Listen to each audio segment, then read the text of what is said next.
Thanks to our sponsors, Hit Point Press. Check out their Big Bad Bundles, link in the description below. All right, guys, Jameson and Alex here. Today we are talking about the Circle of Warden Druid from Humblewood Tales. Yes. So if you're new to the channel or the series, what we're going to do is go through all the abilities gained in the subclass, and we're going to rate the roleplay, combat, and synergy based on how the abilities gained improve on the base class abilities. Don't forget to like, comment, subscribe to be entered in our D&D Beyond Players Bundle giveaway. Free stuff is wonderful. All that being said, let's get right into it. First ability up is the Heartbeat of the Land, and starting at second level, you gain expertise in the nature and insight skills. Your proficiency bonus is doubled for any ability check you make using either of these two skills. Additionally, by spending 10 minutes communing with nature, you can glean the following information about the area within 3 miles of you. You learn the general location and severity of any imminent threats to the environment, natural disasters, blights, that kind of thing. You learn if any aberrations, beasts, elementals, fae, or undead are present within the range, but not their specific locations. You learn the general direction of the nearest portal to an elemental plane. All right. Also at level 2, we have Reclamation. You learn the art of siphoning off harmful elemental energy. You can use this to lessen elemental damage being done to your allies by shouldering some of it yourself. When a creature within 30 feet of you takes cold, fire, lightning, or thunder damage, you can use your reaction to grant that creature resistance against the damage. You take damage equal to the amount taken by the target creature. So essentially, you're just sharing the damage. Yeah. Additionally, you may spend an action to reduce the area of natural or magical effects, which deal persistent cold, fire, or lightning damage within 30 feet of you. You may remove up to a 20-foot cube from the area of such effects per use of this feature. However, for each 5-foot space of energy damage removed, you take 1d4 points of damage of the same type that would deal. If the effect is caused by a spell, you instead take 1d4 points of damage per the spell's level for each 5-foot space removed, and if there are no damage-dealing spaces remaining, the spell is dispelled. So a nice little way to kind of reduce an area. Yes. Or if you're, an enemy puts up a wall of fire, you just want to put a little passageway through the middle of it. You don't want to take as much damage. You just want to make a little doorway through the middle. Yeah. Helps, for some enemies. Yeah, it's a guaranteed way to get through taking small amount of damage and having to risk taking chunk damage to get through. But if your whole party is inside a wall of fire, yeah, you're like, well, I'll take a little bit so we have a way out, instead right. of everyone taking it. Mm-hmm. Next up is level 6, Sympathetic Shield. As an action, you may expend a use of your wild shape feature to shield yourself or an ally within 30 feet of you in the protective armor of a beast spirit. The spirit armor is translucent and does not block line of sight, so no partial cover or anything like that. Shield can take the shape of any beast you can transform into using your wild shape. The shielded creature gains 1d10 temporary hit points for every 3 druid levels you possess and a +1 bonus to its armor class. The shield lasts until the temporary hit points are expended or replaced by another ability that grants temporary hit points. At 14th level, the spirit armor can retaliate against foes who attack it directly. Whenever a shielded creature is dealt damage by a target within 5 feet of it, the spirit armor deals 1d8 points of magical, bludgeoning, piercing, or slashing damage to that target. The damage type is chosen by the druid when activating Sympathetic Shield. The shield can deal damage to multiple targets in one round, but only once per round for each target. Level 10, we get Aura of Calm. Whenever you or a friendly creature within 10 feet of you receives healing from a spell, that spell restores an additional number of hit points equal to half of your druid level. Additionally, all plants that aren't creatures within this aura grow thick and plentiful and are restored to their full vigor. Such plants also become safe to travelers while inside the aura, negating difficult terrain caused by them, including magical effects such as entangle or spike growth, and granting advantage on any saving throws made to resist the harmful effects of such spells. Finally, at 14, we've got an absolute doozy of an ability, as far as for what all's going on here. It is Bond of Shelter. As an action, you can create a 30-foot radius, 20-foot tall cylinder of protective energy centered on you. This cylinder lasts for 1 hour and does not move from its original location. As long as you're on the material plane or an elemental plane, natural features within the cylinder, including plants, trees, rocks, and water, as well as wind, water, earth, or fire if on an elemental plane, animate to defend you. If you are in a setting such as an indoor area where natural features are not present, then trees, plants, rocks, and other natural elements sprout from the floor before animating. When you activate this ability, choose any number of creatures you are familiar with and can see to be immune to the cylinder's effect. All other creatures are subject to the following. Creatures can't willingly enter the cylinder unless they succeed on a charisma saving throw against your spell's save DC. Cylinder also protects the area against planar travel for the duration, preventing any creature from accessing the area by way of the astral plane, ethereal plane, Feywild, Shadowfell, or the plane shift spell.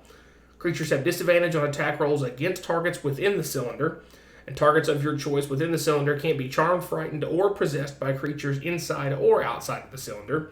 And when a creature enters the cylinder for the first time on a turn or starts its turn there, the creature takes 5d10 magical bludgeoning damage from the animated nature within. And once you use the feature, you can't do so again until you finish a long rest. All right. Whew. So those are all the abilities. We'll just move right into the rating portion. First up is the roleplay asterisk, as always. Talking about roleplay, we're talking about interacting with the world around you, interacting with NPCs, non-combat scenarios, avoiding combat, basically things outside of the initiative order. Not talking about your class fantasy, history, lore, background, that's on you as a player. We can't rate you, but we can rate the abilities gained in the subclass and how they might improve your potential in those roleplay scenarios. So, starting off, we have expertise in 2 solid skills, I would say. Nature and Insight, both can be definitely very useful. A lot of campaigns will have some kind of time spent in the wilderness at some point, so Nature is going to come in. Insight is almost always is pretty much guaranteed to almost come up unless you're just dealing with a campaign that's never going into towns or any kind of social interactions. So you kind of get both sides there. You get the exploration and the social on there. You get the ritual kind of ability where you can spend time to kind of gauge and learn about a surrounding, multiple different things. Not super potent, obviously, because it is multiple times a day you can do this, but it's enough information, especially if you're trying to track maybe a certain kind of creature that's maybe outside of its normal area. I mean, just having 3 parts to that is going to make it more effective more often because you're getting a variety of features built into one. You do have the AoE mitigation, but that's more on the niche side of things, just because, I mean, how often are you going to be, surrounded by like a wall of fire or something that's non-combat? Yeah. It does affect non-magical stuff as well, so maybe you're like in a building that's burning down, something happened, and now you have a way to get through the fire without your whole party taking damage.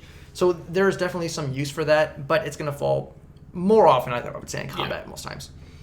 The healing buff is some indirect RP. You're going to, get extra healing from your spells and things like that. So it's going to make those spell slots more effective, not needing to use as many for combat. So it's kind of one of those indirect things.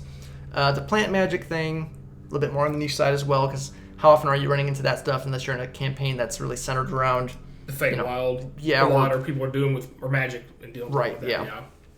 And capstone is super niche, and it's a 1 a day. So using capstones for RP can sometimes feel a little questionable, just because it's like your big ability and you're using it for that. It's like it can be done if it's really necessary. If it's got like a really strong RP use, right? Yeah, for sure. So all that being said, we gave it a 4 out of 5 in the RP. We did some solid choices.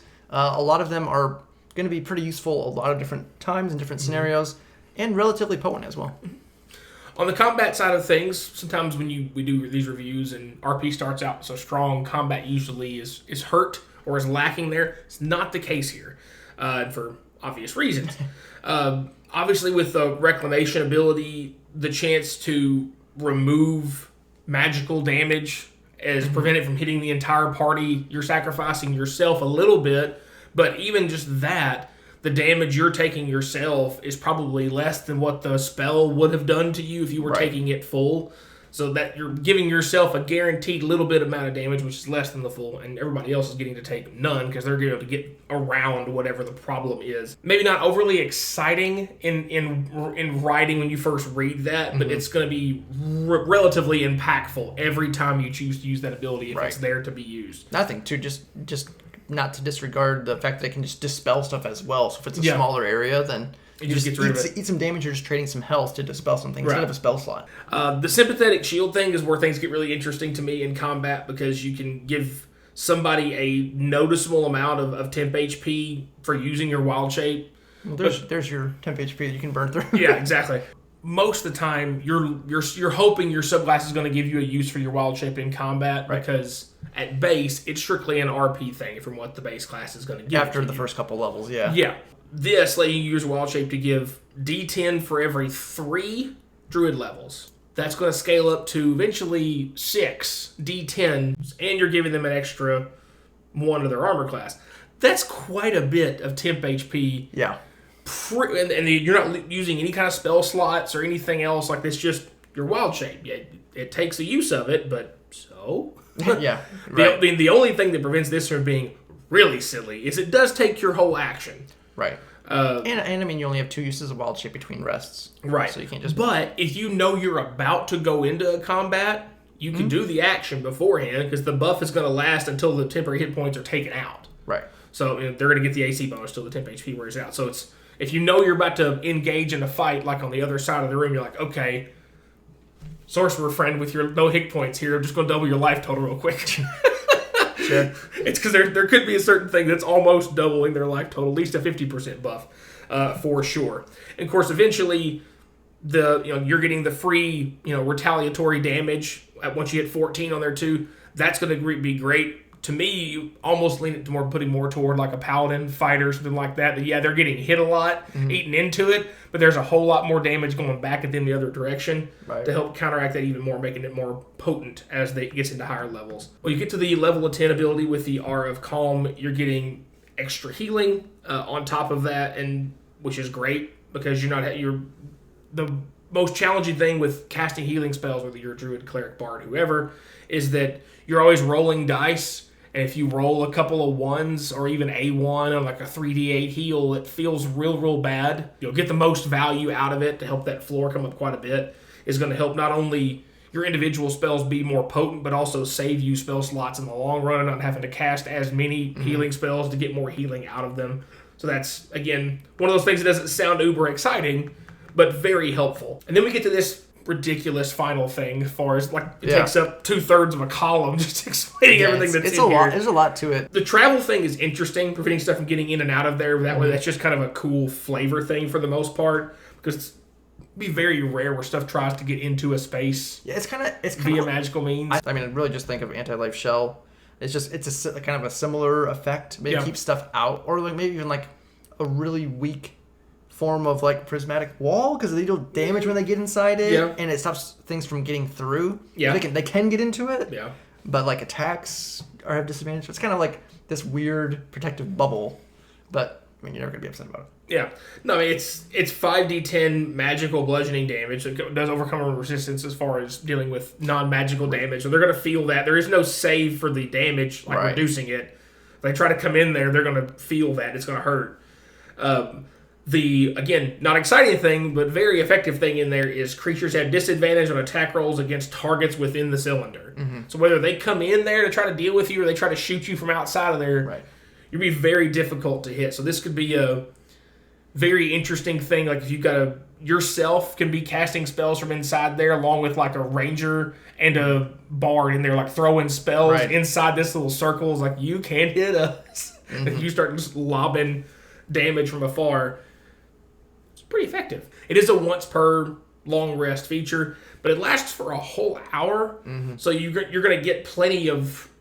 I mean, I don't know how you would get 2 combats off with it, unless they were some reason like coming into you, kind of thing. Or like you trick something and lead them like back to run back. Yeah, try to like get me. Show them your butt and chase them down. But anyway. There's a lot of things. I mean, the capstone is completely wild, obviously, with what all you get feature-wise from it. The other things don't necessarily sound all that exciting, but they're very potent in what they give you. So we did go with a 4 out of a possible 5 on the combat side as well. Yeah. So just kind of switching over to synergy, just kind of quickly on here, because a lot of these comments are going to relate to both of the RP and combat, and as to why they got those scores that they did. So, I mean, probably one of the biggest things with this is you do have some pretty potent abilities. Though they are somewhat limited, right? I mean, you do have your first ability, which, I mean, takes 10 minutes to use it. So there's that. And then you have your reclamation. You're taking damage back when you do it. So you only have so much health. You can, trade health for, dispelling stuff if you really need to. But also that kind of falls a little bit more onto a niche side of things, because how often are you going to really run into, you know, those kind of effects that you're going to need to dispel those? You could be looking for some enemy casters to deal with a lot of times, or things that have innate spell casting and things like that. Or, the other thing too is you could kind of set up purposeful combos with your party depending on composition, and just like you could encircle your party and the enemy in a wall of fire, and then you make like a backdoor out for your party, you know, and then you just kind of like use it as a kill zone. Like, if you want out, you want to get out of here, this is the way. So you can do some interesting combo potential with that. And then, of course, the sympathetic shield. Getting alternative use to your wild shape is, as Alex was saying, really important to the druids, because it really falls off pretty early if you're not a moon druid or something like that. Yeah.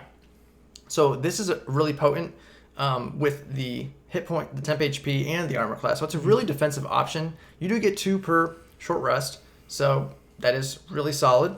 Yep. It's a little bit gray on the wording, just because it doesn't really specify. It says just, you know, it lasts until the temp HP is gone. So it's like, can you use 2 party members and then take a short rest, get your wild shape back, and use 2 more, and your whole party now has that? I don't think that's the intention. I don't think it is the intention, but I think you could get it on 2 party members at once. Yeah, right. That's your 2 uses of your wild shape. Yes, it's definitely going to help. And again, too, it's letting you, you know, save spell slots, because healing, again, as we say in all these videos, healing in 5e is really not the best. It's more about getting your party back up from being unconscious than it is about actually, you know, keeping your party alive. So, because the damage is going to outpace the healing. So preventing damage is going to be more effective in most. So this is actually going to make you probably much more supportive defensive option with this, and still let you preserve spell slots if you really do need those. Because obviously temp HP is not going to get party members back up. That's right. If they're unconscious. So you need to have that option as well. And then, of course, too, you know, the last 2 abilities, a little bit more niche, again, with the aura, minus the, you know, extra healing is going to be great. And then the barrier is just fantastic. It's going to really help you, again, like Alex was saying, if you're all kind of in this, it's like just a defensive zone, like last stand. Yeah. You know, this is like, it's not looking too great. Throw this thing down and, you know, good luck. Obviously, the only downside with that is it's once a day. And it is anchored. Right, it's anchored. That is the one thing to keep in mind. It says that, you know, it's centered around you, but it doesn't move from its original location. So once you cast it, it's not anchored to you. You can move the sucker around. Exactly. That would be busted. Yeah, you're locked down in that spot. And also, there's nothing that's going to prevent any kind of area of effect attacks or saving throws. It's only for physical attack rolls. So, again, you get clustered up into a small area. That's just begging to get like a fireball or a dragon's breath or something up on your entire party. So you gotta be aware of that. Yeah, you gotta factor that in for sure. So because of some of those limitations and everything, we went with a 4 out of 5 as well. So 4 across the board, perfectly balanced, as should be. As always should be. But really solid options that are gonna really help you be a more support healer type druid than you would normally get from a base healer. And even though druids can play that way from the beginning, because of their spell list, they have access to a lot of battlefield manipulation and healing. This just leans further into that, makes it even more of a versatile defender supporter kind of role. Right, and it gives you ways to do that outside of, you know, spell slots for several of these options as well. Yeah. So really big fans of this one. Really like the thematic healing.